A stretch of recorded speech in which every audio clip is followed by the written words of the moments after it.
कांग्रेस प्रदेश महासचिव सचिन चौधरी का विवादित बयान, प्रधानमंत्री नरेंद्र मोदी की तुलना रावण से की।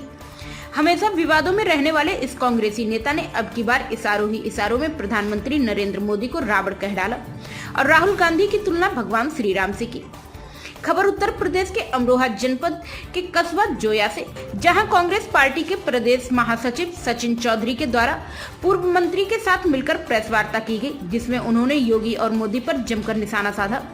सचिन चौधरी ने इशारों ही इशारों में पीएम मोदी को रावण बताया और कहा कि इस युग के रावण का वध राहुल गांधी के द्वारा होगा। इसके अलावा उन्होंने ऑपरेशन लंगड़ा के बारे में बताते हुए मुसलमानों के लड़कों पर किए जा रहे एनकाउंटर का भी जिक्र किया और भाजपा की योगी सरकार पर निशाना साधा। अमरोहा से डॉक्टर नरेंद्र सिंह की रिपोर्ट।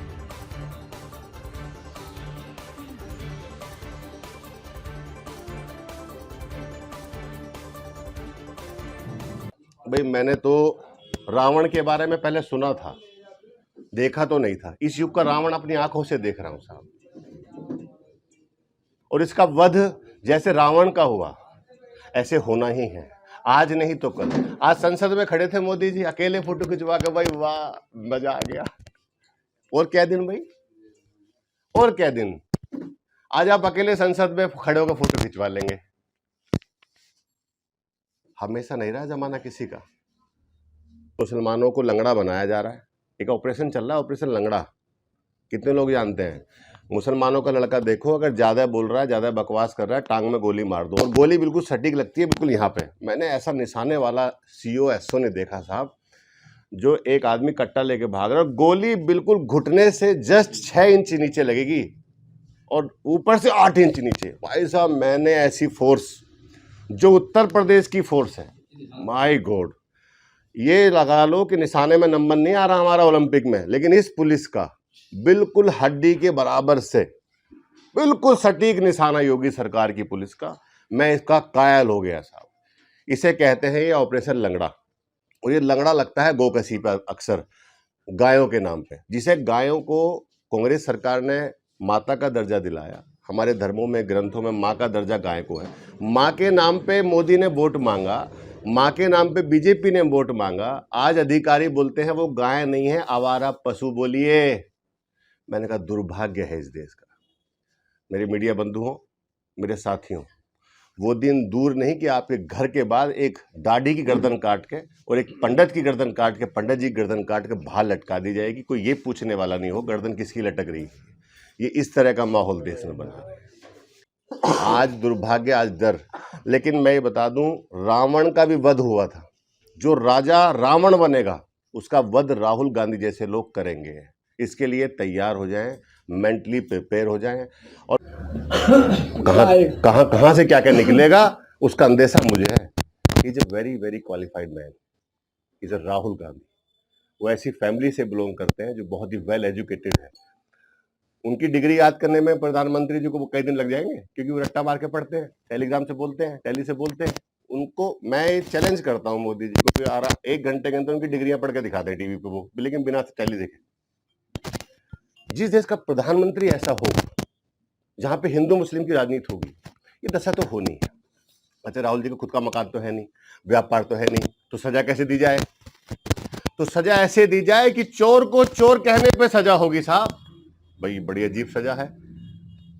अतीक अहमद को सजा 20 साल बाद होगी, लेकिन राहुल गांधी को सजा एक ही महीने में हो जा रही है इस हटने के बाद। ये देश कैसा बना दिया मेरे साथ, और इसके जिम्मेदार हम सब हैं। मैं मानता हूं कि कांग्रेस से गलतियां हुई होंगी, मैं मानता हूं कि कांग्रेस ने कुछ ना कुछ गलतियां, जब सत्ता होती है या कोई अधिकार हमारे पास होते हैं तो करते हैं, लेकिन ऐसी गलती कभी नहीं हुई कि 2 ही गलियों के बीच में गड्ढा खोद दिया हो कि तू हिंदू है, तू मुसलमान है, तेरी गर्दन काट देंगे। वो दिन दूर नहीं कि ये लोग आपके घरों में गाय फेंक देंगे। गाय की हालत पता है क्या, माता की क्या है? सड़क पे टक्कर लगे इतनी दूर घिसटती है ना। जब मैं माँ को ऐसे घिसटते हुए देखता हूं तो मुझे शर्म आती है कि इन्होंने माँ को भी नहीं छोड़ा। तो है मायावती को बनाया जाए, अखिलेश और जो भी छोटे छोटे दल हैं वो सब मिलकर बहन जी को प्रधानमंत्री बनाए। क्या कहना है इस पर आपका? अब ये उनकी सोच है, वो जाने कौन बनाएंगे, किसको बनाएंगे, किसको नहीं बनाएंगे।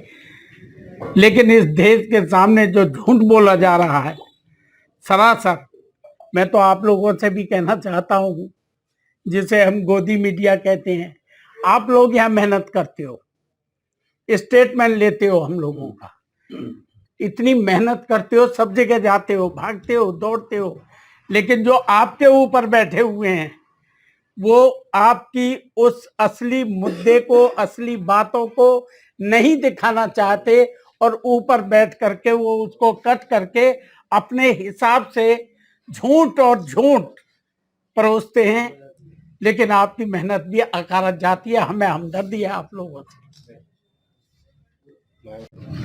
वो सावरकर नहीं है कि अंग्रेजों की तरह माफी मांगे, उन्होंने कह दिया मैं गांधी हूं,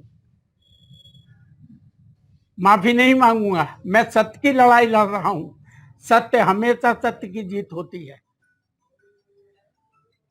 क्यों माफी मांगे? कोई गलत की है, माफी वो मांगे जिन्होंने देश के साथ, प्रधानमंत्री मांगे जब जाकर के, आपने वीडियो सबने देखा होगा, जो विदेश में जाकर के ये कह रहे हैं कि मुझे शर्म आती है, कौन सा मैंने ऐसा पाप किया था जो इस भारतवर्ष में जन्मा। इसका मतलब अटल जी, नेहरू जी, तुम्हारे अंबेडकर साहब, पटेल साहब, क्या ये सब दुर्भाग्यशाली है जो भारतवर्ष में जन्मे हैं? पूरे हिंदुस्तान की जनता की बेइज्जती कर रहे हैं वो जाकर के विदेश में। माफी वो मांगे। चुनाव के लिए जो है अभी आरक्षण की सूची जारी हो गई है, पार्टी ने क्या किस तरीके से प्लान तैयार किया? देखिए, अभी आरक्षण की सूची जारी हुई है। हम लोग पूरे उत्तर प्रदेश में और जनपद अमरोहा को मैं कह सकता हूं कि मजबूती से हम नगर निकाय का चुनाव लड़ेंगे। जनता हमें समर्थन देगी, हम जनता के बीच जाएंगे। देखिए, प्रत्याशियों की घोषणा जैसे ही ये फाइनल अधिसूचना जारी होगी, फाइनल लिस्ट जारी होगी, उसके तुरंत बाद पार्टी आलाकमान हमारा जो है प्रत्याशियों की घोषणा करेगा।